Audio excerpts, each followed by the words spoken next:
Hello and welcome to another episode of Metasci Kicks. My name is Liv. This is M. M, say whatever you want. You got a fun fact for us today? No. No? No. Damn. I ran out of ranch. I had ranch with lunch. Anyways, we are psychic mediums, twin flames, and best friends. We talk about all things metaphysical, paranormal, spiritual, and in between. And today, we're going to talk about possible haunted cabins today. And I'm excited about it because these ones, I don't think you like history, right? No, I don't. I fucking love history. So I feel like most of my past lives were oppressed by those people, so. Of history? Yeah, people in power. Oh, well, these people were definitely not people in power. I love history, and it's a part of... I'm telling you, that's probably why I don't like history. Oh, got it. Because it reminds me of all the traumatic things my souls have gone through. Got it. Mm-hmm. Well, maybe these ones might be relatable instead of oppressive. But anyways, we're going to play a game of Psychic Chicken, which means that I know things. Not a lot of things, but I know some things. And M knows nothing about the topics I'm talking about. And I'm sure no one else knows about this unless you're from West Virginia or Canada. So... Is it just one place? No, I got two. Woo! Who's the one that has the dude with the weird trucker hat that has gray curly hair? Is there like somewhere that there's water that he fishes? That could be a very good possibility. He smells like tobacco and sweat. And he has a big twang in his voice. Ask number one or number two. Ask number one or number two? Yeah, ask him number one or number two. What does he say? Oh, two. Okay. He might be someone from around the other cabin. Okay. But I'm excited. Okay, I'm gonna tell you the first cabin. But yeah, Em's gonna use her mediumship abilities to try and figure out something about what I'm gonna talk about, and then the ghost stories that may or may not be related to the place according to the interwebs, and if they're true or not. So, without further ado, White Otter Castle, and I would like to tell you, it's not a castle. Yes. There's this like dude that has dark hair that looks like he was like in like a war or something. Okay. He may have been in a war. It was hard to find things on him. I feel like he like lived there with his wife and they had a child that was a little girl. His wife is like blonde and his little girl's blonde. And he has like light brown hair. And it's very short. Is he related to one or two? One. Huh. Maybe he was someone... I'm not sure. I don't know what the man that looked like that lived there. There's no pictures of him. Is there like a swing somewhere? Is this before or after he built his castle? Before. Okay, that would make more sense. Mm-hmm. There could have been a swing. Dude, I'm excited. I could not find anything on this man. Is it the same man? I assume so. I mean, we don't have anything else to go off of according to the internet. I couldn't find like his life story. But based on the little that we do know, what you're saying could be plausible. Yep. His personality, he's sort of like solemn and doesn't want people to go through the hard things that he went through. But he could be reactive when that happens because he had a lot of trauma. That makes sense. Yep. What does he say about his castle? He makes me feel like it turned into something he wasn't expecting it to be. Mm-hmm. Because he wanted it to just be a safe place, but it got bigger than he thought it would. He has something in common with you. Kind of. In a heritage way. I don't know what that means. Like ancestry. Will he tell you where he came from? Oh, is he like Italian or something? Yeah. Not Italian, but close. I mean, not necessarily close. It's one of your ancestries. Is he Scottish? Yes! Oh, okay. Yeah, he has a darker hair than normal. Because I imagine little Scottish people to be like blonde and blue-eyed and short. Oh. Yeah, because that's what my grandma looks like, but my grandpa has dark hair. That's cool. Mm-hmm. Is there anything else he wants to say before I share the small bit of information that I have for his story? No. So, White Otter Castle is actually a cabin. It's huge. You want to see a picture really quick? Wow, right? It does have water. So technically it could be a castle, but it's built on the banks of a river. So it's not, there's not like a moat. Castle if it was fortified for defense. I mean, it's pretty fucking phenomenal, honestly. So the man that you're talking to, I assume, is James Alexander McQuat. What does he look like? There's no pictures. Okay, I didn't think so. Yeah. Just trying. Yeah, otherwise I would be like, oh yeah, he definitely fucking looks like that. Or entirely not, but we don't know. Yeah.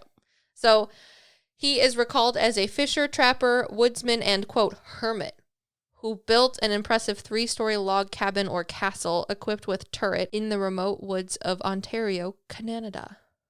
Mm-hmm. Just crazy. So you were talking about how he had a wife and a daughter. Yeah. Previous. Nobody knows if I couldn't find if he was married. However, I'm going to continue and we'll get into that in a second. So he built this 3-story log cabin near the shore of White Otter Lake, and his home is 64 kilometers north of Atikonan and is only accessible via snow machine or snowmobile, plane, boat, or canoe. Isn't that crazy? Mm-hmm. The floor plan of it is 24 feet by 28 feet, and it has an attached indoor kitchen that's about 14 feet by 20 feet, and the entire structure itself has 26 windows. Just in the middle of fucking Canada. Yeah. A giant, like, chateau almost. It's crazy. So, he built his castle alone. He began its construction in 1903 at the age of 51. And some people say that it took a full year to complete, but other people say that his cabin wasn't actually completed until 1915 when he was 60 years old.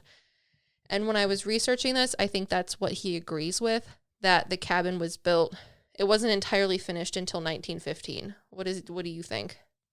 What's the question? He started building the castle in 1903 at the age of 51, and some sources say that it took a full year for him to complete the 3-story structure, but other sources say that it took him until 1915 at the age of 60 to complete it. Well, I think it took longer than a year. Yeah, because if you look at the structure, you can see where he built it, like the first floor, the second floor, and then the third floor. Do you know how old he was when he built it? He started building it when he was 51 and completed it when he was 60. I feel like the story that I'm telling you with the wife, that was a different house. Mm-hmm. Because I feel like that's why he built that cabin. Because he was so sad. Because he lost them. Mm. Yeah. Interesting. I like it. The plot thickens. Well, I also think that's why it took so long. Yeah, it might. So he felled and cut all of the red pine logs that make this cabin himself, and he hoisted and finished all of the beams into dovetails, which means that they fit like perfectly together. And some of the pieces of wood weigh as much as 1,600 pounds alone. Like, let's talk about building the pyramids again and the people that think aliens built the pyramids. This man, by himself, in the middle of the Canadian wilderness, hoisted trees and, like, finished them himself that weighed 1,600 pounds. And people are like, no, aliens built the pyramids. This dude was probably had a past life building the pyramids. Mm-hmm. Let's be real. And he hoisted all of these beams that he cut and finished by himself using a simple block and tackle pulley system. So they call it block and tackle, but it really is just a rope and pulley system. And it wasn't until 1994 that the building was restored, and then there was further maintenance that happened on it in 2021 because of a foundation that was put together because everyone was like, this dude's cool as shit. So his reason for building this castle, and it also might get into what you're talking about that the internet might not know about. But this is also pretty funny. So, as a child, it is said that Jimmy McQuat threw a turnip at an old timer. He chucked a turnip at an elderly person's head. Mm-hmm.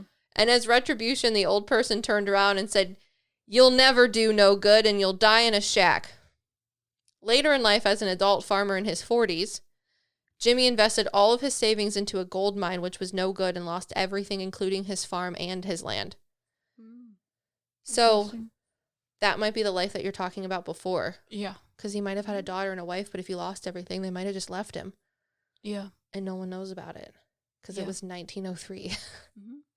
So after he lost everything, after investing things in a gold mine that went kaput, he went into the Ontario wilderness to become a woodsman and trapper, trading hides that he got for goods and money. In his new life situation, he became fixated on what this elderly neighbor said to him a long time ago. And oftentimes when people would visit his then modest trapper shack, because he just had like a little shack in the woods that he was selling furs and stuff out of. Yeah. He would ask people, what do you think of my home? You'd never call it a shack, would you?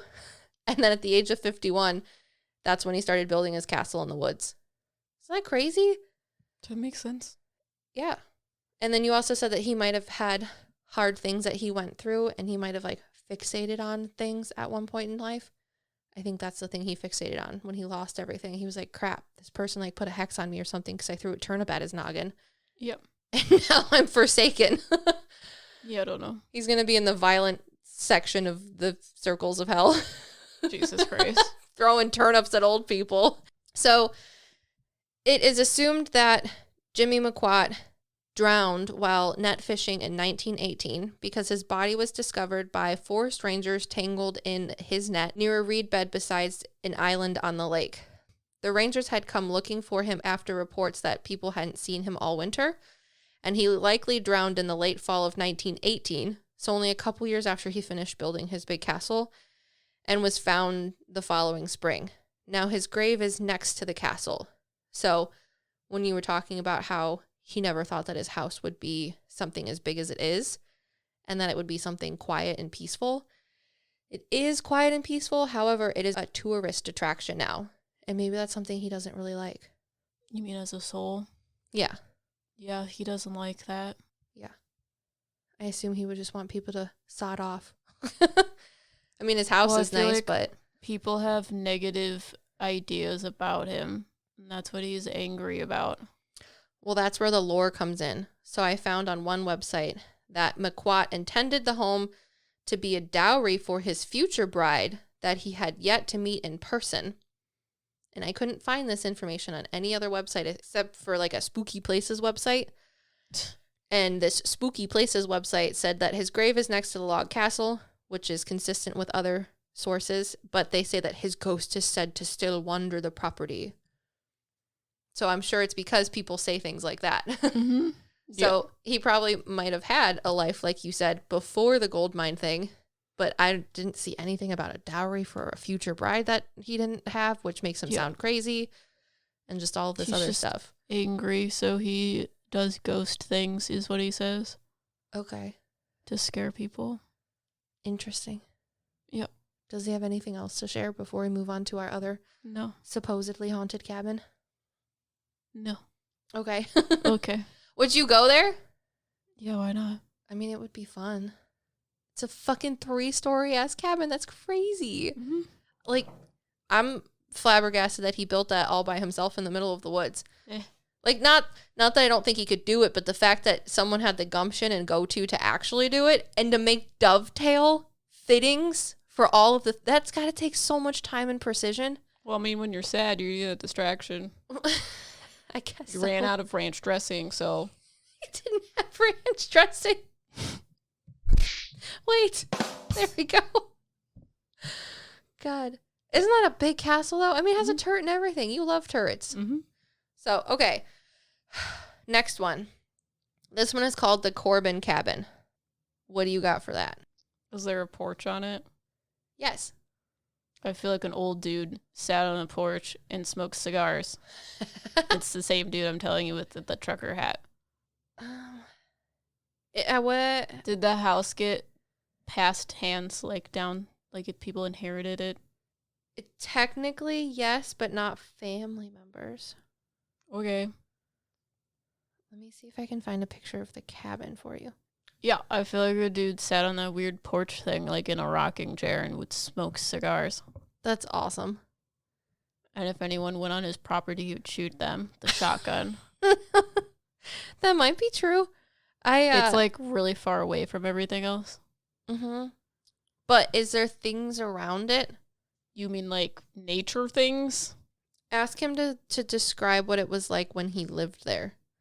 Or did he live at that house, or did he live at a different house? Well, I feel like he lived somewhere else. Okay, that makes more sense. Yeah. I feel like he had a certain thing he was doing when he went there. Okay. Oh, what was it? I don't know. He's making something. Was he hunting or something? I don't know. He was making something? That makes a lot of sense. I don't know what he's making because you can just see the back of him on a work desk. Okay. I'm excited about that. It makes me really happy. Yeah, he says it's too small to live in. It's just somewhere where you go where it's peace and quiet. That's why he's like, I'll shoot anyone that gets on this property. Yeah, it might have been somebody that lived around the place. But that's okay. Do you want to ask if the owner of the cabin wants to talk to you? He would look different, I assume, from the person you're talking to. I mean, do you know what he looks like? Yeah. Does he have dark hair? He probably did. Oh, he's old now. He's old. He's dead. I'm Is sure. he like balding now? Yeah. I see him younger because it's easier for me to describe them. He has dark hair, but when he got older, he started to lose it. He's like a bigger dude. Was he like super rich? Please show me like how Mr. Krabs sweats because he needs money or something. That would be a good. That's so fucking cool. Okay. Technically, you're gonna laugh when I tell you this story, but yes, I'm gonna say yes, he was very rich. Yeah. Do you want to see a picture of him when he was old? Okay. That's funny. Yeah, I was gonna say the big weird round glasses. Yeah, that's when he was old. That picture was taken in 1954, I think, or 1959. Mm-hmm. So, it's so funny. Oh my God. I love that he says he was rich. That is fabulous. Yeah, that's my spirit guides making fun of him because he's literally like nervous, sweating about money. Like Mr. Krabs from SpongeBob. Yeah. No, but he like, I mean, when I get to it, it'll be funny. So, ready. The Corbin Cabin. In the middle of Shenandoah National Park sits a modest log cabin built entirely out of chestnut timber. The structure was constructed by George T. Corbin in 1909 in what was called the Nicholson Hollow area within the Great Appalachian Mountain Range of West Virginia. Okay. So, like, when you listen to, like, Country Roads Take Me Home, that song, they literally talk about the Shenandoah Mountains, and this dude lived on, like, the peak of the Shenandoah Mountains. Yeah. That's crazy. Makes me so overjoyed. Why? That's also why I don't fuck with Appalachian witches and, like, the lores of Appalachia. The people that live there, you gotta be built something different to live there. Bigfoot lives there. So George lived a life as a true Appalachian man of his time, living off the land. He collected chestnuts to trade for cash and made whiskey and moonshine by the barrels. Mm-hmm. He earned $12 to $15 per gallon of moonshine or whiskey, or $12 to $13 per 60-pound sack of chestnuts, which is crazy. So to just put in perspective, like, the time that he lived in, one of the reasons West Virginia and Virginia became so poor, specifically West Virginia, is because in 1904, the chestnut blight began. And since 1904, it has wiped out almost all of America's chestnut trees. Yep. So during his time, people like roasting chestnuts on an open fire, Christmas music, that used to be a huge part of American culture and history, especially in the eastern United States, because chestnuts supplied everything. People would just let their livestock, whether it be pigs, cows, whatever, just roam in the woods of eastern United States and would put either rock fences or like the timber that you see that's like in crisscrosses just to section off pieces of the woods. And the animals would just eat chestnut trees. They would eat the chestnuts off the chestnut trees. Yeah. So it was a huge, like, economic thing for them. And when the chestnut blight came over from China or Asia and it wiped out all the trees in literally 50 years, that fucked up so many people's lives. Got you. So he was able to just live in the middle of the Shenandoah Mountains, collect chestnuts, walk into town, and with a 60-pound bag of chestnuts during the Great Depression, he would make $13. Goddamn. So when you say he's rich, that's fucking rich, my guy. Yeah. That's why it's specifically Mr. Krabs. That's like, he keeps his first dollar. He hoards money. And then when was Prohibition? The 20s through the 30s? I don't know. Dude was making moonshine during Prohibition and making $15 a gallon. Yeah. Yeah. And he was worried about money because it was the Great Depression, so it makes sense. And then I was reading a transcript of his interview in the 50s with some people after he was revisiting his home. And he was talking about how the revenue officers would try to get him because he was selling moonshine and whiskey. Yeah. He's like, so I'd be out there distilling whatever, and the revenue officers knew that I was out there, and he's like, I'd have to run from them. He had a disabled counterpart. Like, the dude just couldn't, like, run. He was handicapped or whatever, and he's like, so he'd come out there and sit with me when we were doing things, and he goes, I'm real glad that one time when I was just waiting for him to come out to me, the revenue officers came before he got there, because there was no way we were going to outrun the revenue officers who were shooting their rifles at us while we were running through the Shenandoah Mountains. Dude lived a wild fucking life. I mean, gotta do what you gotta do during the Great Depression. Right? But it wasn't even just about the Great Depression. It's just the fact that he lived his life there. And he actually, his mom was a daughter of the Nicholsons. So in 1908, he built the cabin in what was called Nicholson Hollow. So Nicholson Hollow was basically just a place that these people founded on the outskirts of a town and built their cabins in. Yeah. Which is why Corbin was forced to vacate the land on which the cabin sits in 1938 when the land was added to the Shenandoah National Park. Because they technically didn't buy the land. Yeah. They just decided to live there. Interesting. Right? So it was Nicholson Hollow, which was just an area outside of a town that was like 4 miles out, that they just decided to have cabins there. Yeah. And his mom was one of the original Nicholson's daughters. So that's how he became to be, and then built his cabin where his family was and just lived there. Weird.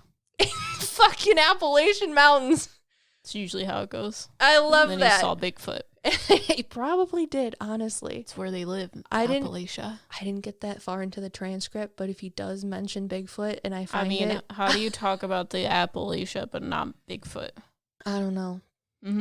So I just think it's cool to put into perspective that his cabin was made entirely out of chestnut trees, which is something that can't happen anymore. Like, the only chestnut trees that are in the United States are what's known as stump sprouts. So because chestnut blight was so bad, it literally killed out enough trees to cover the earth twice. Gross. So the only thing that happens is these trees try to survive by sprouting out of the stumps of their dead trees, but they can only get so big before they die again. Yeah. And that, like, decimated a huge economic bracket for Appalachia and, like, livestock farming and everything. Yeah. Anyways, so Corbin was forced to vacate the land on which his cabin sits in 1938 when the land was added to Shenandoah National Park. The cabin is unique in that it is one of a small number of buildings located in Nicholson Hollow, spared during the creation of the park, and still remains standing despite recent forest fires. So it's still standing even after a shit ton of forest fires. It's just funny. All right, so this is more of the history and a little bit of the lore. I couldn't find anything to cross-reference this history, which is why I was trying to read the interview from the 1950s that was transcribed on, like, a recorder, basically. But anyways, I was able to find this on one thing. I think it was on loghome.com. And it is Corbin's wife, Nee Corbin, died in the cabin giving birth to their third child in 1924. It was a winter day when George had to bury his wife in the family cemetery near the cabin, and then he had to walk 4 miles to the nearest store to buy milk for his newborn baby. So as far as loghome.com can tell, it's the only cabin that's a part of this Shenandoah National Park area that's supposedly haunted by a ghost. Hikers say the ghost of Nee Corbin still resides in the sparse cabin, walking on the hard plank floors and wandering the woods near her old home. So the cabin is maintained by the Potomac Appalachian Trail Club and is accessible within the park by means of Nicholson Hollow Trail, and the Corbin Cabin is one of a handful of structures that the PATC rents to hikers within the park. So you can actually go there and just like chill out and rent it out. So Got you. That makes sense. I think that's why people think it's haunted. But I mean, you're the psychic in this chicken game, so. Well, that's probably why there's this weird dude here. Oh, like he might just be someone that really likes it. Yeah. Got it. Because that's why he doesn't live there. He just goes there to fish. Got it. Yeah. So he might have been like alive in the 70s or something and liked it. Mm-hmm. Okay. Because I was like, maybe you're talking to someone who lived in the other Nicholson Hollow area, because there was other cabins within Nicholson Hollow. Yeah. Aside from Corbin's. So I was like, maybe she's talking to someone from there, but that would make sense. Yeah, because it's a fishing cabin or like a hunting cabin sort of thing. Got it. Yeah. And he so just went there for a few weeks. And in the afterlife, it's his favorite place to hang out. Mm-hmm. He says it's quiet there. That's funny. He's got a really big twang. Yeah, he's a big dude. Mm-hmm. And when you were talking about it, I was like, that's not Corbin. Corbin's like, he looked like he was big at one point, but not anymore. No, he's very different. Yeah. And he also talks a lot slower. Yeah. Corbin does. This other guy doesn't. Mm-hmm. He kind of looks like Bigfoot. Too. He looks like Bigfoot. He said he ain't seen anything like a Bigfoot up here. Yeah, it's because it's him. Yeah. Okay. So, do you have anything else that you want to say about Corbin's cabin? No. All right. I got one more for you. Kind of. It's kind of two, because one of them isn't necessarily a cabin. It's more of a person in a cabin. But we'll do the person in the cabin first. Now, this story, or these two next stories, take place in Gatlinburg, Tennessee. And I got a lot of my information from Gatlinburg Haunts and then another cabin thing. But anyways, so this is the stories of the cabin on Roaring Forks and Lucy of Roaring Forks Motor Trail. So Lucy, do you know anything about her? Yeah, I was going to ask if it was a lady in this one. She wasn't in the cabin, was she? Did she die like nearby? Yes, technically. Her death was in a cabin, but not the cabin that we're talking about. Which is why I was confused for a second. I was too. I was like, wait, why are they talking about a separate cabin? Yeah. Yeah, I don't know. That's what she was talking about. That it wasn't the cabin you're talking about, that she wasn't in it. So I was like, what does that mean? Okay, yeah, you are correct. So then she haunts a different cabin? She doesn't haunt a cabin. Okay. I'm just confused at why I know that information now. Yeah, just ask her. You just ask her. Well, I know the supposed story. I know. She's more related to the road, which is Roaring Forks Motor Trail. Roaring Fork Trail in the Tennessee Smoky Mountains. I don't know. She has like shoulder length hair and it's like sort of auburn, blonde, brown, sort of like lighter. Mm-hmm. I don't know. Was there like some weird foul play with her? I'm not sure. You're not sure? She might feel that way, maybe. But she died in a cabin. Did she like hit her head? Possibly. Her past life is similar to my one past life. I don't know. My chest hurts and my head hurts after I like fell. Yeah. So, did she lose her child or something? Mm-mm. I don't know what past life you're talking about. The one that was in the farmhouse. That was a man. I don't know about that one, I don't think. Oh. No, I told you about it. You said that you lived in a smaller, like, brown shack somewhere. Oh, I don't know then. That's okay. Does she have anything else she wants to say? The hair color's right. It's shoulder length blonde hair. Yeah. Yeah, I don't know what she's saying. That's okay. Are you talking to her or like the like impressions of her? Probably that. The impressions? Yeah. Yeah. That's like okay. residual energy. So, Lucy is the spirit of a young woman known to haunt the Roaring Fork Trail in the Tennessee Smoky Mountains, and she's looking for a ride.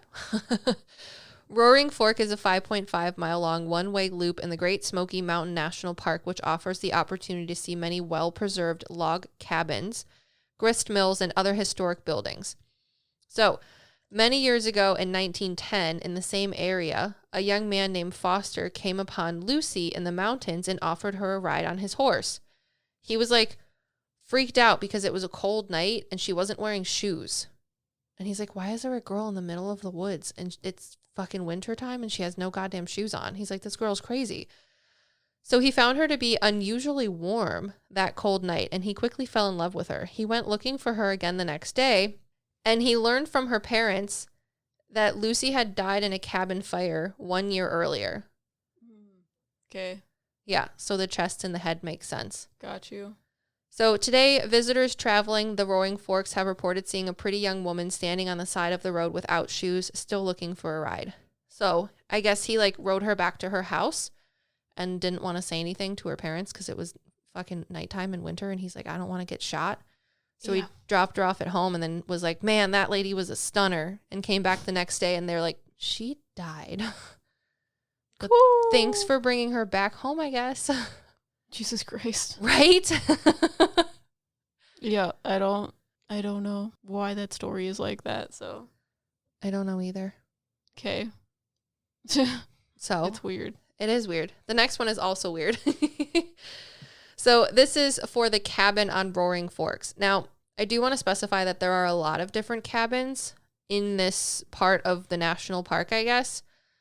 But the one I'm going to talk to you about is, they call it the Roaring Forks one. It's, if you look at pictures, anybody that wants to actually visit the place, because you can, it's the cabin that is sitting right on top of the river almost.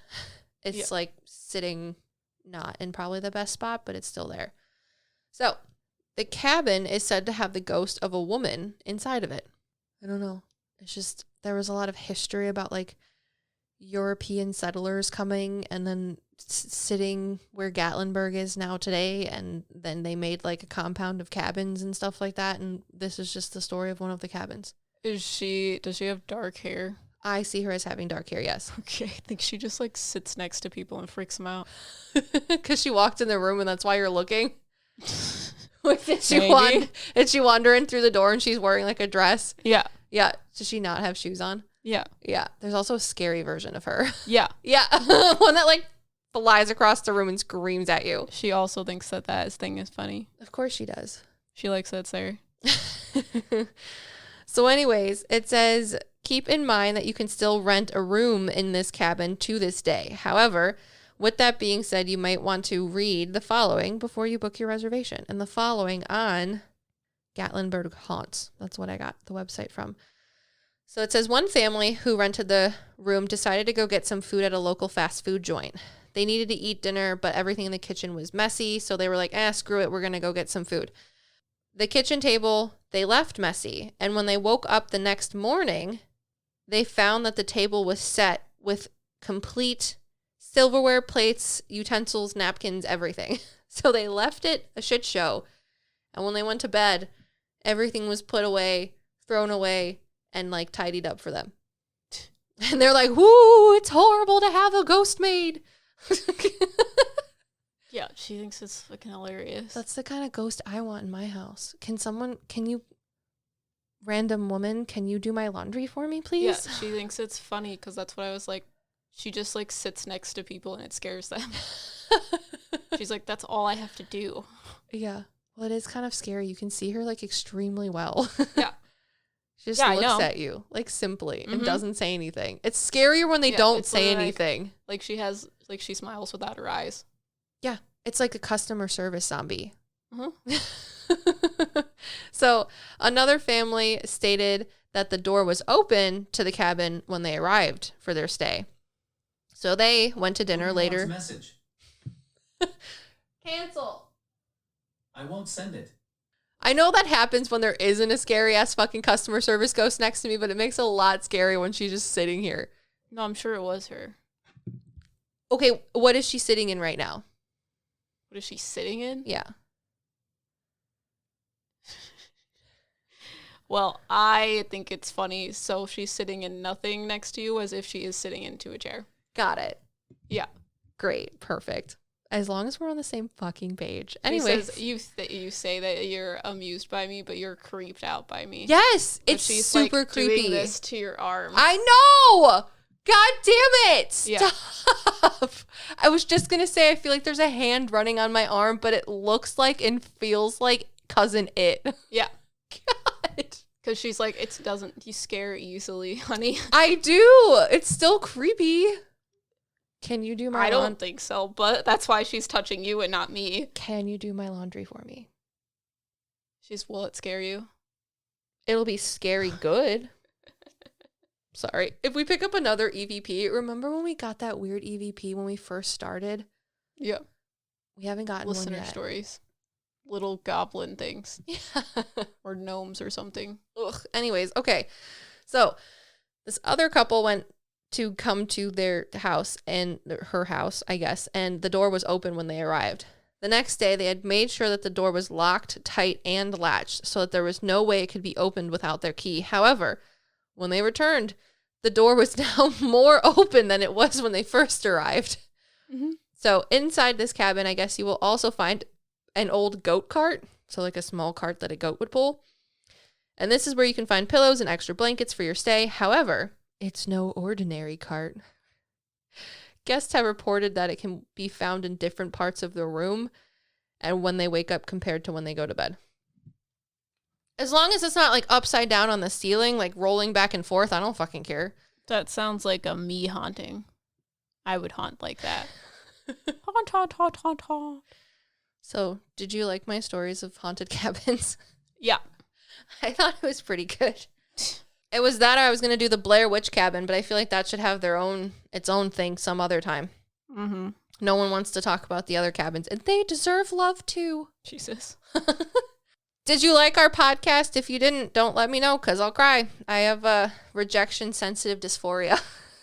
Oh, we're naming it now. Yeah, we're naming it now. Unless you're that one person that left us a 1-star Apple podcast review that says that we hate white people and that our podcast is racist, you actually are my hero, and I love you.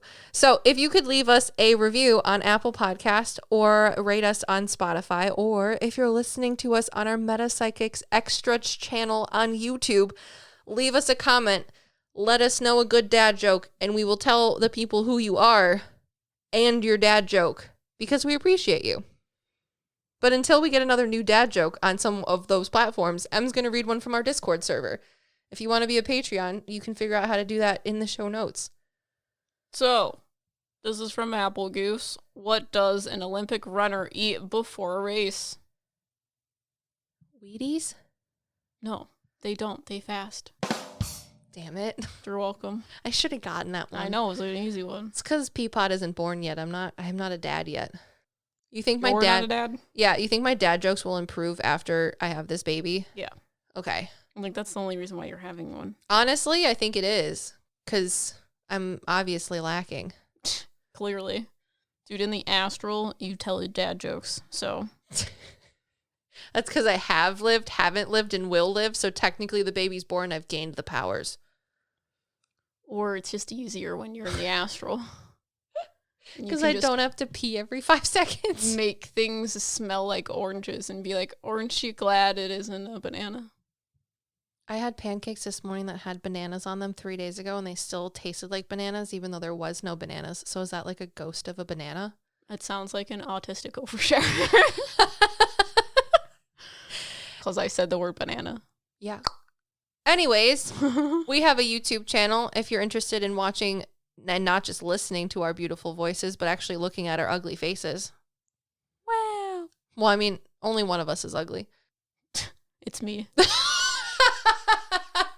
No, we've gotten so many YouTube comments where people are like, I work for a model agency. Here's my information. It is not that cool. It's usually very creepy. Well, I know it's creepy, but I'm just saying no one says that I could look like a model. So when it comes down to it, the one of us that's ugly is me. No. Yes. Fight me. Anyways, if you like content like this, make sure to let us know. Subscribe, follow, whatever it is that you do for podcasts, and we'll see you in the next one. And yes, we do offer readings. You can look in the show notes and figure that out. Frolic through our website.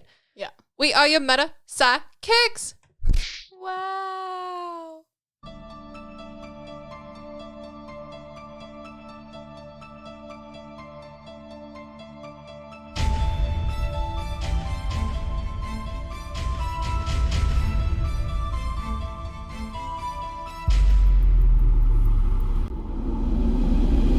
Is that lady still stroking your arm?